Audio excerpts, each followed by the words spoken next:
आज का विषय है वैशाख मास में सुनी जाने वाली बांदरी की कहानी। वैशाख मास में बांदरी की कहानी जरूर सुननी चाहिए। एक राजा जो रोज सुबह उठकर गंगा जी नहाने जाता था। राजा ने सबको ये बोल रखा था कि मेरे से पहले कोई गंगा जी में नहीं नहाएगा। एक बांदरी थी जो राजा से पहले नहा लेती थी। जब राजा नहाने जाता था तो उसको पानी हिलता हुआ दिखता था। जब राजा को इस बात पर शंका हुई कोई मेरे से पहले नहाता है तो राजा ने वहां पर पहरा बैठा दिया। गंगा किनारे एक पहाड़ी थी जहां पर वो बांदरी बैठी रहती थी। राजा के नहाने से पहले ही वो नहाकर पहाड़ी पर बैठ जाती थी। ऐसे ही नहाते नहाते पूरा वैशाख का महीना बीत गया। एक दिन उस बांदरी को नहाते हुए सिपाहियों ने देख लिया और पकड़कर राजा के पास ले गए। राजा का ये प्रण था कि अगर कोई औरत मेरे से पहले नहाएगी उससे विवाह कर लूंगा। राजा ने बांदरी से विवाह कर लिया। वैशाख नहाने के पुण्य से बांदरी के गर्भ लग गया। पूरा 9 महीना होने को आया। तब बांदरी ने राजा से पूछा कि जब मेरे बच्चा होने का समय आएगा तो क्या करूंगी। तब राजा ने महल में टाली बंधवा दी और बोला कि जब तुम्हारे दर्द उठे तो इस टाली को बजा देना, फिर मैं आकर बंदोबस्त कर दूंगा। राजा के और भी रानियां थी जिनके बच्चा नहीं था। बांदरी के बच्चा होने वाला है ये बात उनको जला रही थी। टाली बंधी हुई देखकर उन्होंने पूछा कि ये टाली क्यों बांध रखी है। तब बांदरी ने बोला कि जब मेरे बच्चा होने वाला होगा तब राजा को बुलाने के लिए ये टाली बांधी है। तब रानियां बोली कि एक बार टाली बजाकर तो देखो कि राजा आते हैं या नहीं। बांदरी ने टाली बजा दी और राजा आ गए। जब राजा ने आकर पूछा कि टाली क्यों बजाई है तो बांदरी बोली कि इन रानियों ने मुझसे कहा था कि एक बार टाली बजाकर देखो कि राजा आते हैं या नहीं। तब राजा ने बोला कि दोबारा ऐसे मत बजाना। थोड़ा दिन बाद जब बांदरी के बच्चा होने वाला था तो बांदरी ने खूब टाली बजाई पर राजा नहीं आए। जब बांदरी ने रानियों से पूछा कि अब क्या होगा, मैं बच्चे को जन्म कैसे दूंगी। तब रानियों ने बांदरी से कहा कि आंखों पर पट्टी बांध लें और नीचे मुंह कर लें। बांदरी के वैशाख नहाने से बहुत सुंदर लड़का हुआ। जब रानियों ने ये देखा कि बहुत सुंदर लड़का हुआ है तो रानियों ने दासी से कहा कि इस बच्चे को नदी में डुबोकर आ जाओ और बांदरी के पास पत्थर को रख दो और राजा को बोल दो कि बांदरी के पत्थर हुआ। राजा ने इस बात को सुनकर अपने मन में संतोष कर लिया कि और रानियों की तरह इसको भी बच्चा कैसे हो सकता है। उधर उस दासी से बच्चा नदी में नहीं फेंका गया। वो उस बच्चे को वहां पर काम कर रहे कमार के बर्तन में रखकर आ गई। जब कमारी ने किसी बच्चे के रोने की आवाज़ सुनी तो उन्होंने वहां जाकर देखा तो बच्चा था। तब कमार ने कमारी से कहा कि भगवान ने हमारी सुन ली, हमारे बच्चा नहीं है और भगवान ने हमें बच्चा दे दिया। अगर तू इस बच्चे का पालन पोषण कर सके तो इसे हम अपने घर ले चलें। कमारी राजी हो गई और उन दोनों ने उसको पाल पोस कर बड़ा कर दिया।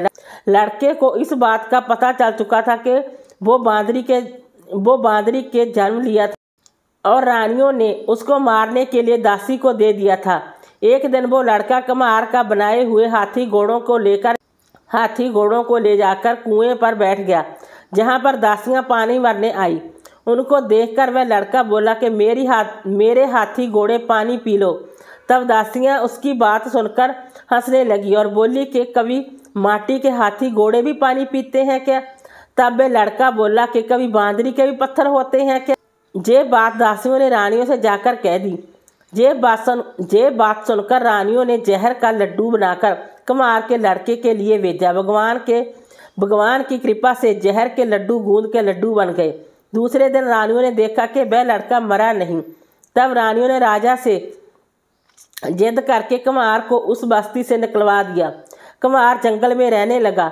गणगौर का महीना आ गया। कमार का लड़का 101 करवा 101 गोली ले गढ़ों में पानी भरकर बगीचे में जाकर बैठ गया जहां पर राजा के शाहूकारों की लड़कियां गणगौर पूजने के लिए मिट्टी ले जाने के लिए आई। वहां पर पहले तो उन्होंने खूब खेला कूदा। जब उनको प्यास लगी तो वो उस लड़के के पास पानी पीने के लिए आई। तब वो लड़का बोला कि मेरे पास गोली है, उसको तुम खाती जाओ और मेरे चारों तरफ फेंकती जाओ, तब तुमको पानी पिलाऊंगा। इस बात से उनमें कई लड़कियां पहले तो राजी नहीं हुई पर प्यास मिटाने के लिए मान गई।